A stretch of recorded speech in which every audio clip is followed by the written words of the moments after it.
From London, the National Broadcasting Company presents War Telescope, a review of the war week and a forecast of possible developments to come. War Telescope features Elmer Peterson of NBC's London staff, a veteran reporter of the European scenes. For his regular Saturday report, we take you now to London. This is Elmer Peterson in London. Whether Hitler himself will survive this war will always be a matter of speculation. He may be the victim of an assassin's bullet. He may be a suicide. He may die a natural death. But one thing is fairly certain. If Hitler does die before the end of this war in Europe, his death will be announced as being a natural one, no matter how he comes to the end of his days. For that would be, for those Germans who are looking far ahead into the future, the best way of making Hitler a martyr. The best way of letting him continue as a symbol of what Nazism stands for. The best way of keeping alive German hopes of someday winning a world war. Among other things, Hitler's death might provide the German High Command with a partial reason, at least, for surrender. And to that extent, it may be a most deliberate affair. This thought on what may happen in Germany this year was expressed to me here in London the other day by a man whom I regard as an expert student of the war. It's not just an idle remark on possible future developments. Instead, it's the sort of thing that carries a grim note of warning for the future, something worthy of consideration. It falls in line with an observation that can no longer be ignored, namely that the German High Command is no longer out to win the war as such, but is going all out to win the peace. That the German High Command will stop at nothing in cunning and trickery and deception in its efforts to get out of this war in a position to start another one sometime. In a way, it falls in line, too, with something that must be realized clearly now. Namely, that responsible Germans are far more confident about the future than is generally realized, and that they have their own reasons for this. In any event, the shadow of the peace is beginning to fall across Europe alongside the shadows of war. I mention this because you may be interested in knowing something of what people are saying and thinking over here in Britain when they consider the difficulties that lie ahead, not only in the matter of defeating Germany, but in defeating Germany in such a way that her ambitions towards war and conquest are killed, and killed very effectively. There is, of course, no precise pattern here in Britain in methods of getting information about German strength and German plans. There are the actual tests and demonstrations of German strength. Last night, the RAF lost 55 planes out of an estimated 1,000 planes that raided Germany. It's an indication that the Germans can still defend against attack. And last night, we had about 90 German planes over this country. Not a large number these days, but it's an indication that the Germans can still hit back. If you had been here in London last night, listening to the savage thunder of London's guns through 2 raids, watching the searchlights at work, hearing the shrill whine of planes in the sky above you, you would have realized that Germany is by no means finished, that Germany still has something in reserve, offensively as well as defensively. If you had been here last night, you would have found it a bit difficult to say that the war in Europe is all over but the shouting. The Germans may be retreating on their eastern front, but they are still in possession of Western Europe. They can still put planes in the air. In addition to these actual events, there's a great deal of information available here about Germany. I could take you with me to great and complicated offices here in London where experts analyze present conditions in Germany, the effect of air raids, the effect of lack of housing, the state of German war production. I could take you with me through London streets to buildings where governments in exile are quartered, buildings where you can hear all manner of languages spoken, and where you can talk to persons recently escaped from Germany or the occupied countries. I could take you with me to crowded London hotels where you can talk to travelers from neutral countries. But all this information is something you have to sort out and digest as best you can. In the last analysis, it depends on the way in which you can evaluate what you learn against your own experience and knowledge of Germany and the Germans. My own impressions are these. We are getting ready to attack Germany in the West. We are getting ready here in Britain to hit Germany a powerful and final blow. That much we can take for granted. But the Germans are getting ready to meet this blow, and they still have their own hopes of blocking it as a means of prolonging the war, in order to intensify the war strain here in Britain, to encourage their own people, and, they hope, to discourage the people of the United Nations. Moreover, and highly important, the Germans are planning far beyond the fact of their inevitable defeat, their foreshadowed surrender. They're busy now taking a long-range view of defeat. They are already preparing the underground organization that will operate under Allied occupation. If the Poles and French and Norwegians can fight underground, why can't the Germans, who should by this time, after all, know all the tricks of underground organization. Not long ago, I am told, Hitler held one of his meetings with his high-ranking officials. It was, from all accounts, a strange conference. It had nothing to do with plans for great offensives, nothing to do with measuring out new campaigns on headquarters maps. Instead, Hitler devoted himself almost entirely to an elaborate discussion of his own ideas of war weariness here in Britain. He orated on his latest belief, namely that a partial sort of victory might be gained in the end if the war can be continued long enough. And this time, it seems, the German High Command agreed with him for their own particular reasons. From all accounts, as I get these reports here in London, Hitler did not make this a front-line conference. In fact, the Fuhrer spends most of his time now at Berchtesgaden, willing enough at last to leave military matters with the German High Command, which is important. What's being recognized more and more here in London is that it's the German High Command that we must contend with chiefly in the final moments of this war, both militarily and politically. This, in turn, raises the question of what the German High Command is after now, assuming that it has now decided that complete military victory is impossible. The answers here in London are clear enough. The German High Command wants to save itself as an institution. It wants to keep the land war off German soil. It wants to get out of the war with a feeling still strong in the German army that the war was lost by political errors, not by military failure. It wants the best peace possible, but it also wants to have Germany finish the war as intact as possible in its industrial capacity.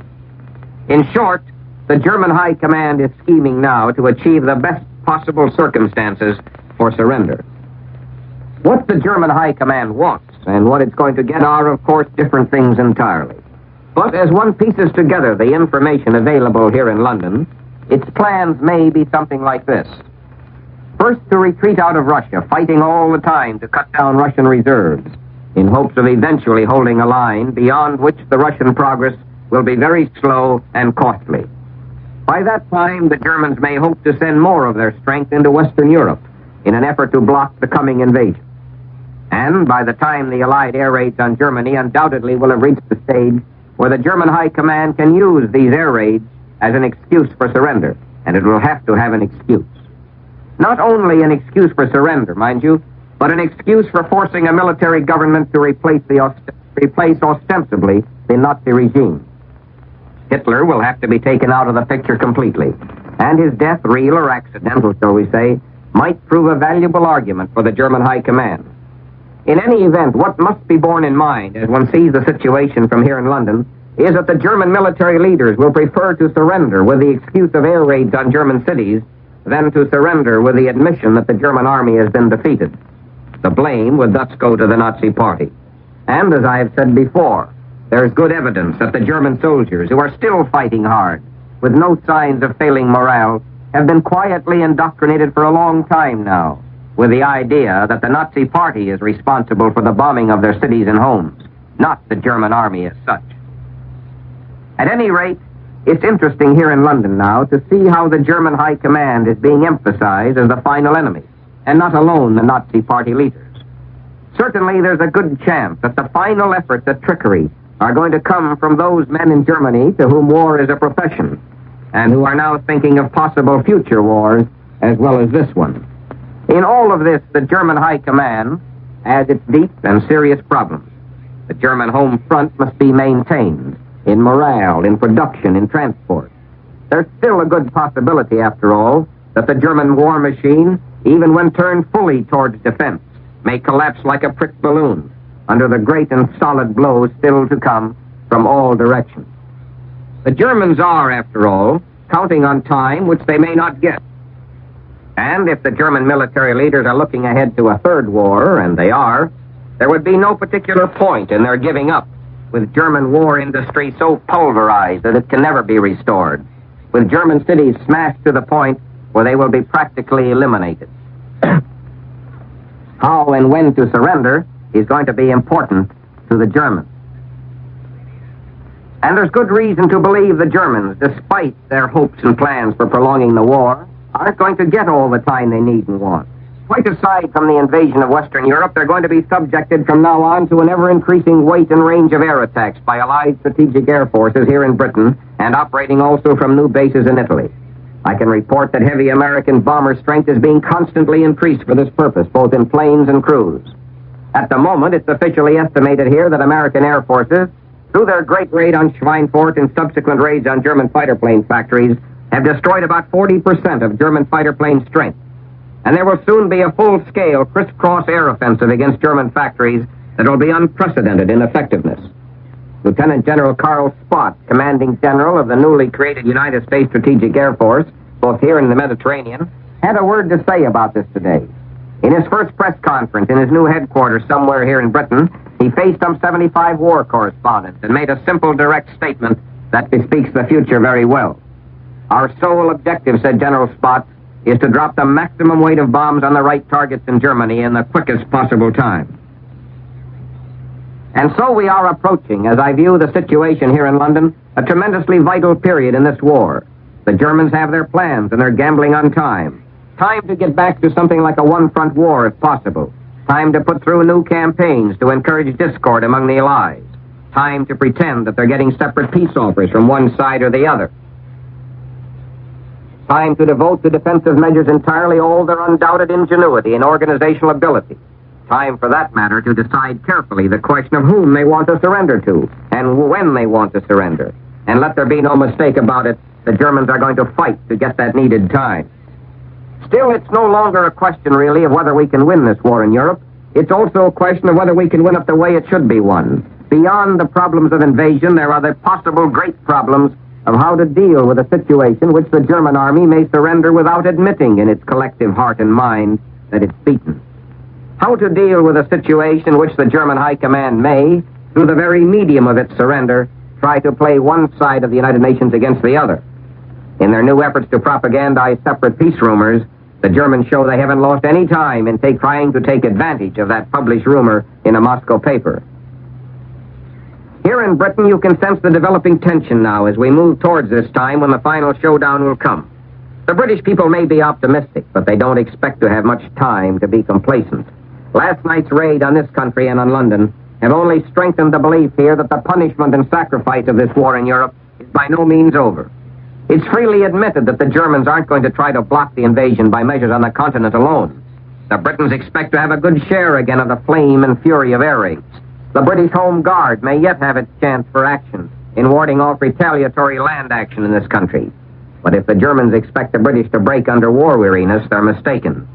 The people here are weary. They don't welcome the sound of gunfire as we heard it last night, as we will undoubtedly hear it again.